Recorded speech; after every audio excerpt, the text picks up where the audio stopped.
Bom dia, irmãos. A graça e a paz do Senhor Jesus. Hoje eu consegui colocar uma camisa de manga comprida em Cabo Frio, sabe que isso já é um milagre, né? Lá onde eu moro já está baixando para 12, 13 graus mais ou menos. Você vem para cá, dá uma diferença boa. E estamos aqui desde sexta-feira. E nós temos feito esse trabalho junto aos pastores da igreja e os irmãos já há algum tempo, né? E parte do meu ministério é este mesmo, discipulado. Tenho entendido ao longo dos anos, nesse mais de 20 anos no caminho de discipulado, na verdade está indo para quase 25 anos. Porque eu entendi lá atrás que é impossível você ter uma carreira cristã que vai terminar de uma maneira exitosa sem que você continue num processo de crescimento e acompanhamento. Porque eu não creio num crescimento solitário. Eu sempre penso que nós temos uma situação na nossa vida, numa dualidade em que a gente cresce pela busca pessoal e crescemos junto com outros durante o caminho e a carreira cristã. E você não vai ver, por exemplo, nas Escrituras Sagradas, ninguém autorizado a andar sozinho no reino de Deus. Você não vai ver isso na Bíblia. Você vai ver sempre Deus zelando pela comunhão da sua igreja, pela comunhão dos seus filhos. E a palavra, ela é o instrumento em que nós vamos adquirindo conhecimento pessoal e, ao mesmo tempo, um conhecimento coletivo, que precisa ter uma troca, né, de experiências e de caminho. Então, quando eu falo de discipulado, eu falo de algo que acontece na minha vida há mais de 20 e poucos anos. Eu tenho homens que me acompanharam desde o início da carreira ministerial. E agora, um deles já foi, né, para a glória. E o outro está com 80 anos. E mais um outro está com 73 anos. E nossos encontros agora são mais raros devido a tempo e distância, né? Eles estão erradicados lá no sul do Brasil, o outro lá na fronteira com o Uruguai. Mas quando eu preciso de conselho e ajuda, são minhas referências. E quais são essas referências? De homens que zelam por um evangelho de impacto, por um evangelho genuíno. Um evangelho que Jesus é o centro. Homens que caminham fora dessa coisa mais costumeira que nós temos visto nos nossos dias. São homens de pouca aparição, mas de muita profundidade e relação com Deus. Então eu procuro caminhar mais ou menos assim. Ontem mesmo, na sexta-feira, quando eu estava com os pastores da igreja, onde a gente faz um discipulado e um acompanhamento, eu estava dizendo que, se você me perguntar, como pastor, se eu prefiro estar aqui em cima falando a vocês, o que é uma honra para mim, e estar sentado numa mesa, com alguns homens podendo derramar um pouco mais de perto a minha vida, eu vou dizer a você, não troco a mesa pelo púlpito. Eu prefiro a mesa. Mas como a gente, como pastor, às vezes tem que estar aqui em cima falando aos irmãos, e o pastor Rafael é assim, ele me avisa com muita antecedência que eu vou pregar. Você não faz ideia da antecedência, né? Aí ele fala assim, não, pastor, fica lá de manhã para nós. Aí depois ele liga de novo, pastor, não dá para o senhor falar também de noite? Então hoje vocês vão ter que me aguentar de manhã e de noite, não tem jeito. Mas eu quero dizer a você que existe uma vida secreta com Deus que você precisa cultivar. A fruto da minha vida tem sido uma caminhada diária em que eu não abro mão de ter tempo com o meu Senhor, de ter tempo com Deus. Eu faço isso todo dia. Eu caminho 7 quilômetros por dia, praticamente todo dia. Primeiro que é preciso, e depois que é o tempo exclusivo porque eu caminho com o meu Senhor. Muita coisa eu conquistei espiritualmente porque eu sempre mantive no centro da minha concepção de vida cristã de que todo filho de Deus precisa ter tempo com seu pai, e tempo exclusivo. Tempo e lugar exclusivo para estar na presença de Deus. Porque eu não posso ter uma vida cristã como fruto só da participação do coletivo, o que também abençoa. Mas eu vou dizer aos irmãos com muita sinceridade, com muita vivência, de que as programações da igreja não são suficientes para sustentar a sua fé. Elas ajudam. O sustento da sua fé vem da intimidade. O sustento da sua fé vem daquilo que Jesus ensinou em Mateus 6, quando ele diz: quando você for orar, entra no teu quarto, fecha a porta, em secreto, e o teu pai que te vê em secreto, te recompensará. Então, o que Jesus estava falando? Estava falando de uma prática de vida diária, de alguém que reconhece a redenção, reconhece aquilo que Jesus fez e está fazendo na vida, durante o caminho. E agora de manhã eu quero falar um pouquinho aos irmãos sobre a história dessa redenção, porque foi por ela que a gente tem livre acesso ao Pai.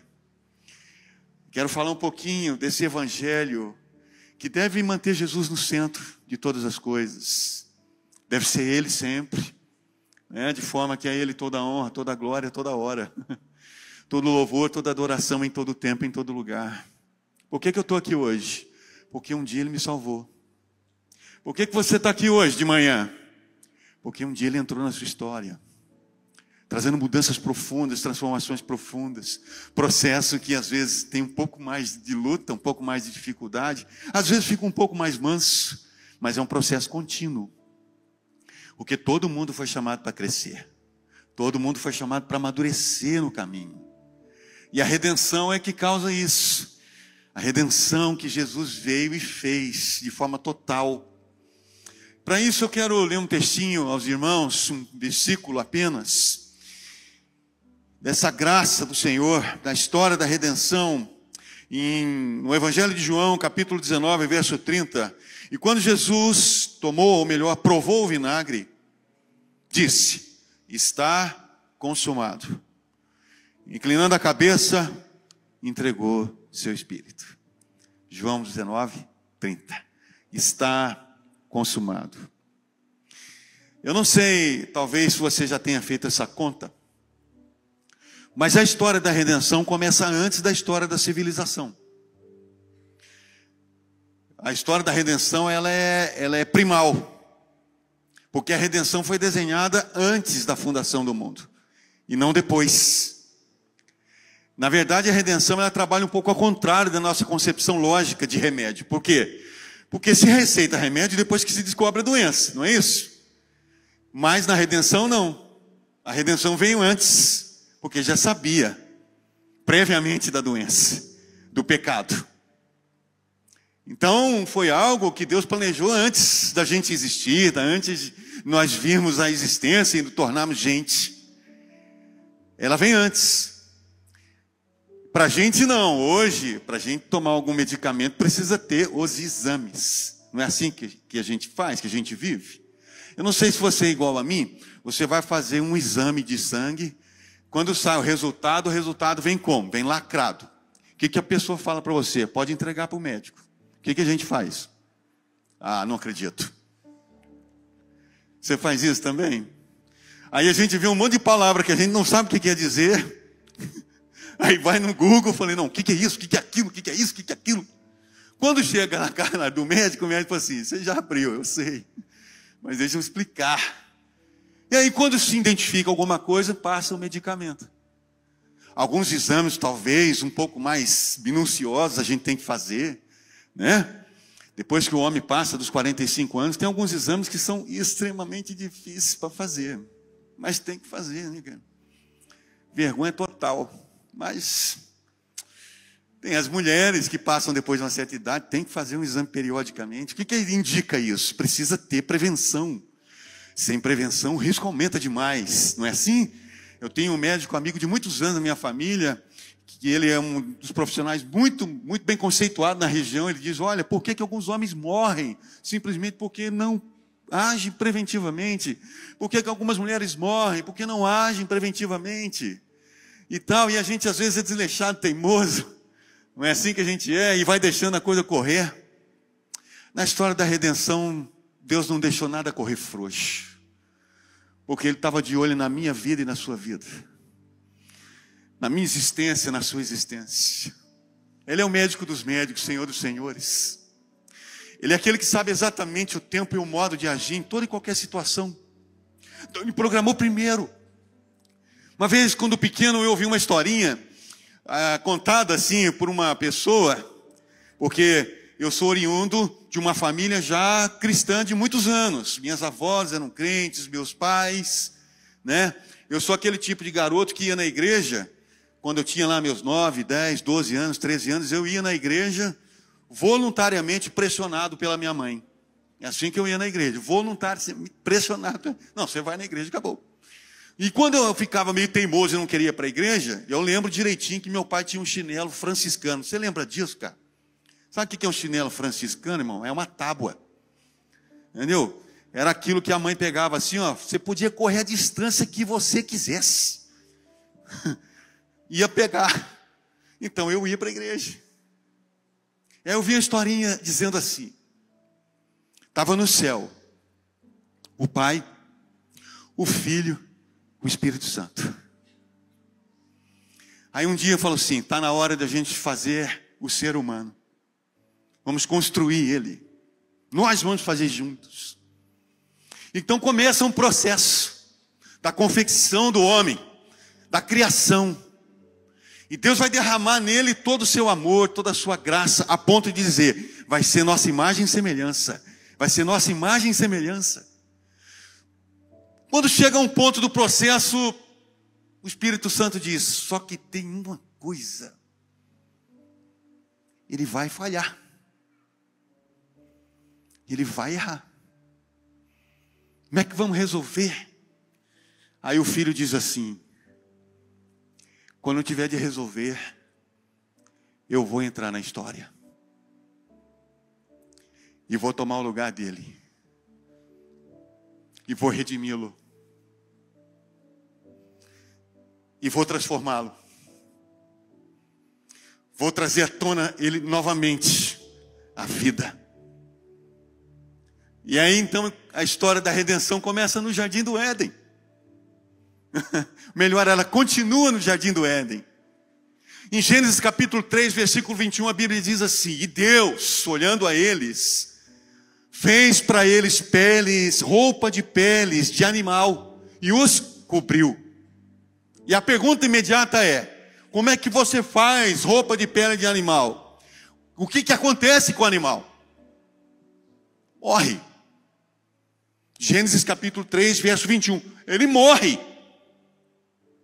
O que é que Deus, na sua infinita grandeza, estava apontando para o futuro? Alguém inocente vai morrer para cobrir a vergonha do pecado de cada um de vocês. Então não foi algo solto no planeta que a gente não pudesse entender ou compreender o que Deus estava fazendo. Muito pelo contrário. Quando Deus olhou lá de trás, num tempo que a gente não consegue calcular, deixa eu dizer para você, Ele viu a mim e viu você. E sabia que eu e você seríamos pecadores. E cuja imagem e semelhança que tão carinhosamente, amorosamente Ele nos colocou, estaria totalmente deformada. Mas Ele veste o primeiro casal com peles de animais e os resguarda. Embora fosse afastado da presença dele, distanciado da presença dele, mas não foi distanciado o suficiente para que a graça não alcançasse novamente, para que o amor não chegasse novamente.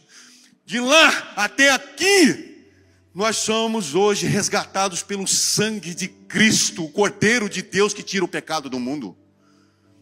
É o resgate, a redenção é algo que Deus programou com exatidão. Mas infelizmente o ser humano é muito teimoso. Teimoso demais. Porque isso nós estamos falando de Gênesis capítulo 1 até o capítulo 3. Mas sabe o que acontece em Gênesis capítulo 6? Dilúvio. Dilúvio acontece, em média, em 1500 anos de história. Do Gênesis 1 a Gênesis 6. E o que Deus fala quando olha a raça humana? Não há mais como habitar na face da terra. O ser humano se perdeu de uma maneira que não há mais conserto. Eu vou vir e vou acabar com o ser humano. Essa era a decisão divina. Até que ele olha do céu e enxerga um homem chamado Noé.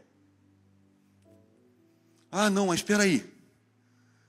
Tem um homem lá embaixo chamado Noé, temente a mim. Então isso significa que eu posso continuar a história da redenção através dele.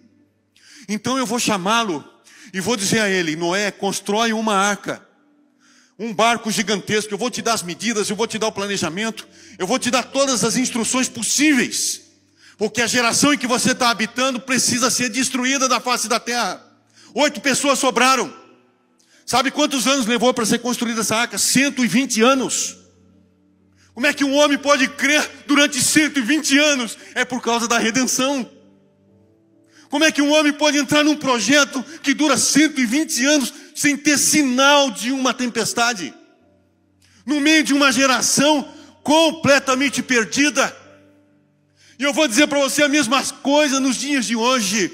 A igreja é como se fosse uma arca no meio de uma geração totalmente perdida. Mas eu vou dizer para você, quem estiver dentro da arca será salvo.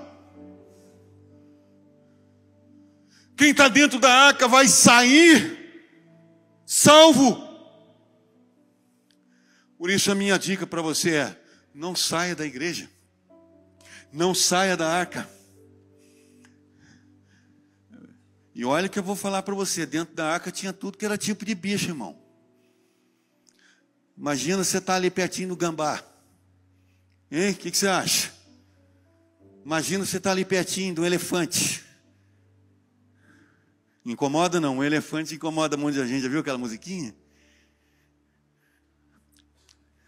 A igreja também tem um monte de bicho diferente, irmão. Com todo tipo de problema e situações que a gente tem que resolver entre nós.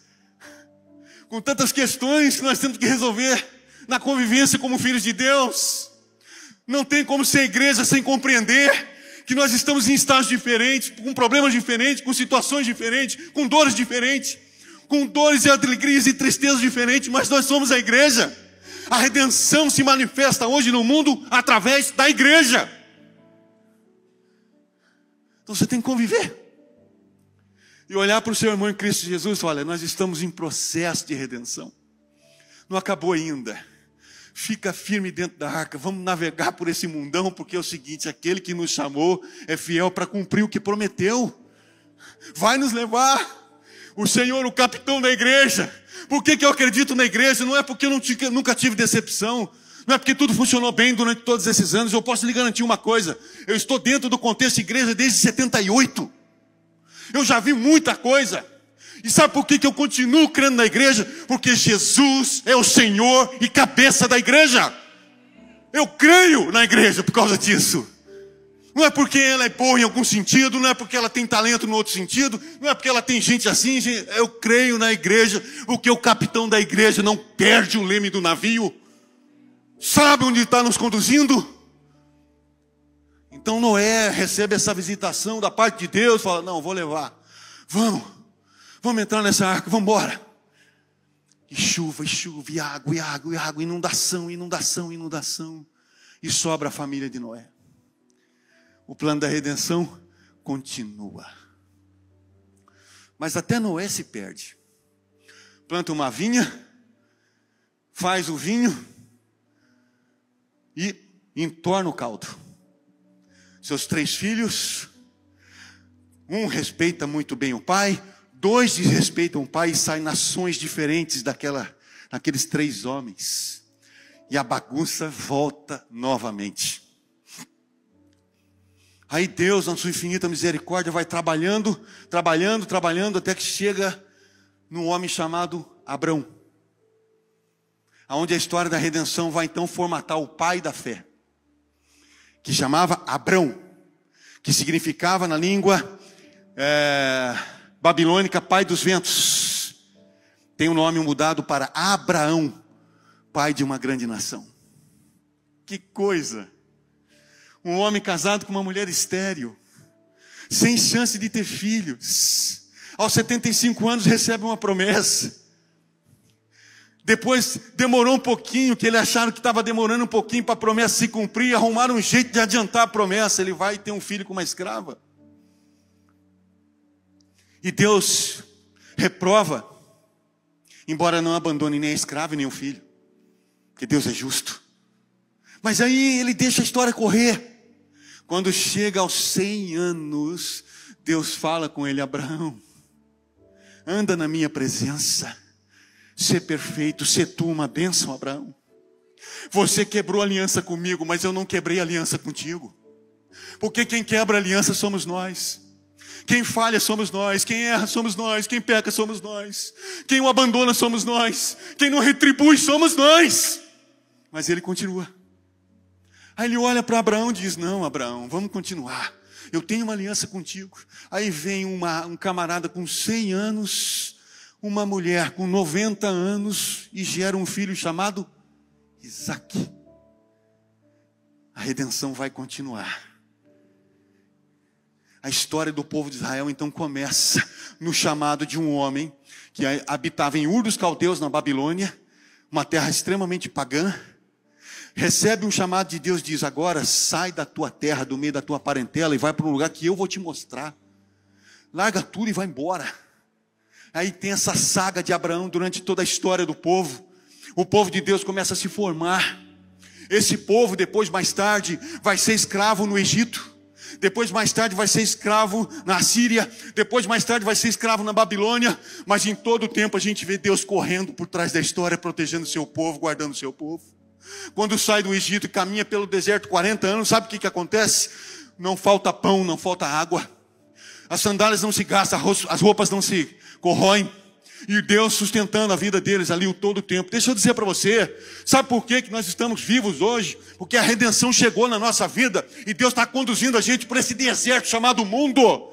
E eu vou dizer para você, um dia nós vamos encontrar com Ele face a face. Então não desiste no caminho. Essa é a história da redenção, num processo da mão poderosa de Deus, do agir poderoso e amoroso de Deus por nossa causa. Então vai a história. Vem os reis, homens como Saul, Davi, Salomão, que começam então a ser os monarcas da nação de Israel. Vai adiante a história, irmãos. O povo se divide. 10 tribos para um lugar, 2 tribos para o outro.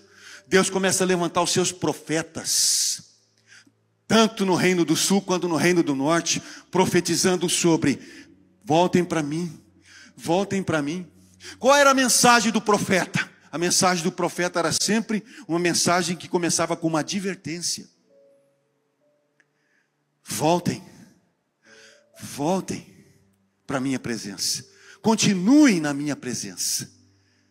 E aí então Deus levantava no norte, Deus levantava no sul, profetas maiores, profetas menores. Mas sabe o que o povo fazia com os profetas? Você vai lembrar disso lá no lamento de Jesus, nas colinas de Jerusalém. Quando ele olha assim, Jerusalém do lugar mais alto e diz: Jerusalém, Jerusalém, que mata meus profetas. Quantas e quantas vezes eu quis ajuntar vocês como a galinha junta os seus pintinhos debaixo das suas asas, e vocês não me ouviram. E eu quero dizer aos irmãos, provavelmente essa tem que ser também a voz dos profetas dos nossos dias, para lembrar a igreja que nós somos um corpo, que temos um dono, de que a gente deve ao Senhor toda a nossa vida, de que nós temos que consagrar aquilo que vivemos, aquilo que pensamos, de que nós temos um dono, que fomos comprados por Ele por um alto preço. Custou o sangue de Jesus vertido na cruz do Calvário para eu estar aqui hoje falando aos irmãos. Eu não posso baratear aquilo que custou caro para Deus, custou a vida do seu filho. Então deixa eu dizer para você, hoje é tempo, por causa da redenção, de nós vivemos um evangelho que impacta. Um evangelho genuíno, onde Cristo e a cruz não saem do centro da sua vida. Ah, por quê, pastor? Porque eu tenho feito uma conta ultimamente sobre o impacto do povo evangélico na nossa nação. Você viu o último censo agora? Saiu agora, semana passada. Nós somos quase 30% da população brasileira. Quase 30% da população brasileira é evangélica. Isso dá mais de 40 milhões de pessoas. E a minha interrogação é, por que a nação não está mudando? Por que a nação não está passando por um processo de restauração? Por que a gente continua sendo campeão em corrupção? Por que a gente continua sendo campeão em abuso infantil? Por que a gente continua sendo campeão de um monte de coisa que não presta? Porque alguma coisa ainda não está no devido eixo. Porque uma nação com esse número de cristãos precisa trazer mudanças profundas. Causar mudanças profundas, impactos profundos. Porque eu e você somos portadores do maior poder do mundo, que é o poder do amor de Deus, derramado na nossa vida. Cristo precisa aparecer muito mais do que tem aparecido. E esse é o impacto, às vezes, que está faltando nas nossas vidas, para que nós possamos ser um testemunho vivo numa nação que está doente. A redenção nos traz a responsabilidade de vivermos um evangelho que vai além da mediocridade, irmãos. Um evangelho que impacta quase que sem palavras por um testemunho vivo da presença do Senhor e do Cristo na nossa vida. A história da redenção vai continuando até fechar o Velho Testamento. Profetas e homens de Deus foram levantados no passado para trazer a mensagem até nós. Mas a história da redenção, ela ganha um novo corpo e um novo movimento quando uma mocinha da cidade de Nazaré, chamada Maria, recebe a visita de um anjo chamado Gabriel. E ele vem nessa visita, ela ainda uma moça nova, estava num relacionamento com um homem chamado José. E o anjo fala assim: Maria, bem-aventurados sois vós dentre as mulheres, porque do ventre, ou do fruto do seu ventre, virá o Messias. Você imagina isso? Uma menina que estava em um relacionamento, recebe uma visita de um anjo do Senhor, que diz que ela vai ser mãe de alguém que será o Messias. Que dia foi esse? Antes, um outro anjo já tinha visitado uma mulher chamada Isabel, que era prima dela, que tinha também trazido a notícia que inclusive Isabel era uma mulher estéril também. E aí essa notícia do anjo era: você vai ficar grávida, Isabel. Zacarias, que era o pai, não acreditou e ficou mudo. O anjo falou: você vai demorar para falar de novo. E aí quando vem a notícia da gravidez de Isabel, perguntaram a Zacarias: como é que vai chamar seu filho? Meu filho vai chamar-se João. Escreveu numa plaquinha: vai se chamar João. Mas ninguém na sua família tem esse nome, não é tradição. Não, mas vai chamar João. João. Esse vai ser o nome do meu filho. A boca dele se abre naquele dia. Aí, depois dessa notícia, Maria vem visitar Isabel. Quando uma mãe encontra com a outra, o que acontece no ventre de Isabel? João Batista começa a pular dentro do ventre da mãe. Uma vez eu estava vendo a minha esposa, grávida da minha primeira filha. Aí ela ficou com a barriga assim, daqui a pouco eu vi um negócio mexendo assim. Eu falei assim: meu Deus do céu, misericórdia, o que é isso? Mexe para lá, mexe para cá, mexe... É assim mesmo, irmãs? É, né? Ainda bem que Deus fez isso com vocês, não fez com nós, né? Olha o negócio mexendo para lá, para cá assim. Eu falei assim: meu Deus do céu. Aí João Batista não mexe não, João Batista pula. João Batista bagunça. Como se estivesse identificando. Está aqui, ó. Olha o que está chegando na terra. Está chegando a redenção do ser humano. A redenção do homem está chegando na terra. Aquele dia foi um dia tremendo. João Batista nasce, 6 meses depois Jesus nasce. Começa o ministério 30 anos depois. E João Batista começa a anunciar o evangelho do reino, o evangelho do reino. Arrependeu-se porque é chegado dentre vós o evangelho do reino, o evangelho do reino. Essa era a mensagem de João Batista. Um cara vestido com pele de animal, comendo gafanhoto, comendo mel. Era o hippie da época, meu irmão. Se encontrasse João Batista, você era bicho solto. Mas com uma coragem tremenda de anunciar o evangelho genuíno. E sabe qual é o evangelho genuíno? A redenção também precisa que você entenda que ela começa com arrependimento de pecados.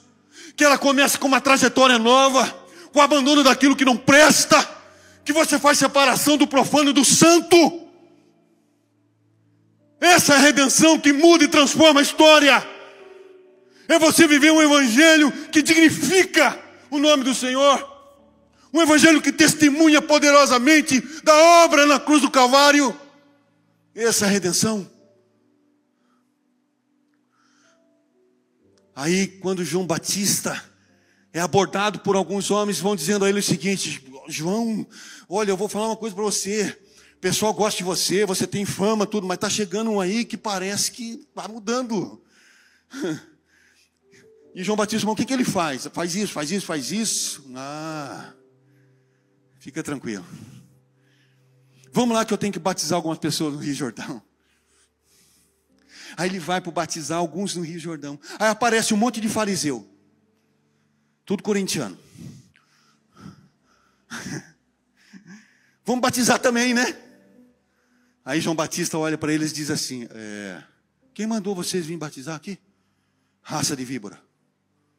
Vão e produzam frutos dignos de arrependimento.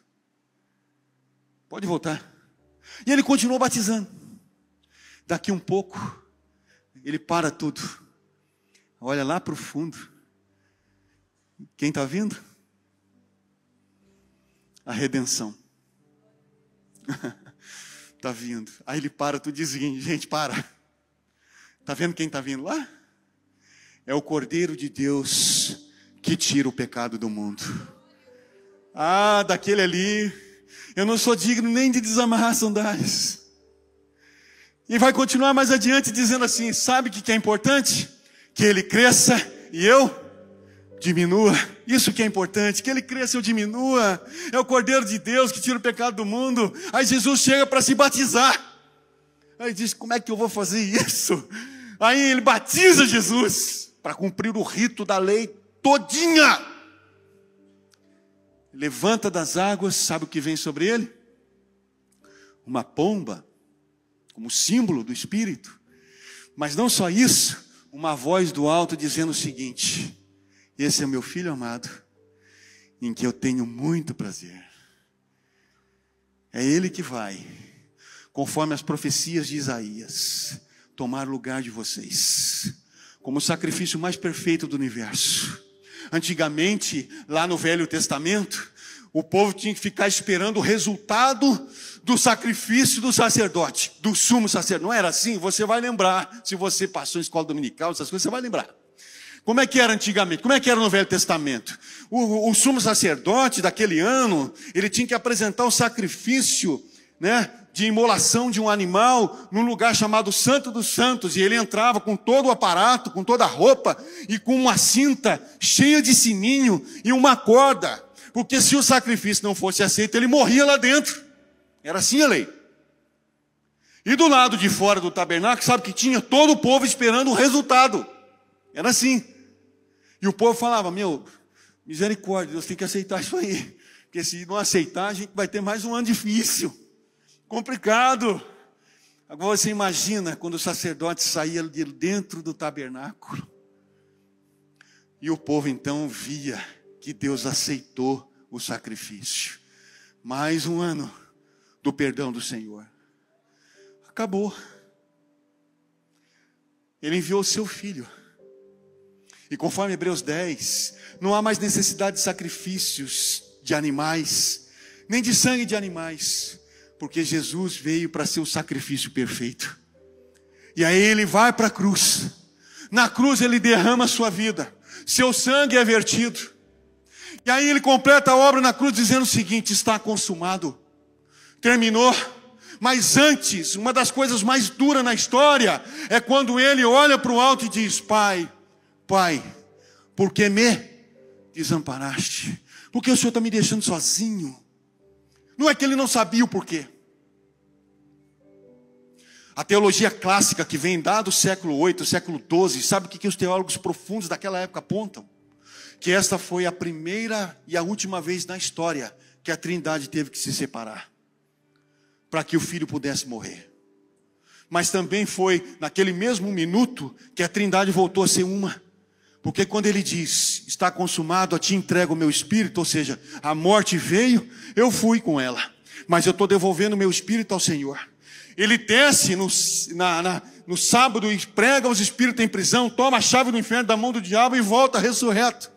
No terceiro dia, que é um domingo de manhã, que os raios de luz começam, o sol começa a aparecer, a pedra rola, ele sai triunfante sobre a morte, para dizer a mim e a você: eu sou o caminho, eu sou a verdade e a vida, quem crê em mim jamais morrerá.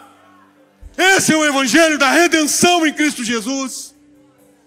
Eu e você não podemos viver um evangelho medíocre. Precisamos aprender e reaprender a cada dia que a redenção custou o alto preço da vida do nosso Cristo.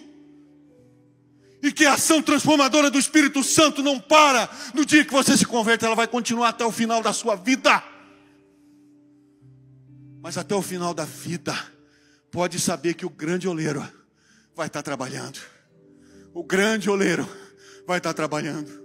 Eu e você somos vasos que quebram. Eu e você somos pessoas que falham. Eu e você somos pessoas que pecam. Eu e você somos pessoas que sofrem algumas derrotas, porque eu não acredito. Eu vou dizer isso a você, você vai discordar de mim, ou não vai concordar, isso é contigo. Mas eu não acredito que o crente ganha todas. Eu acredito que algumas a gente perde, infelizmente. Porque ainda a gente é pecador.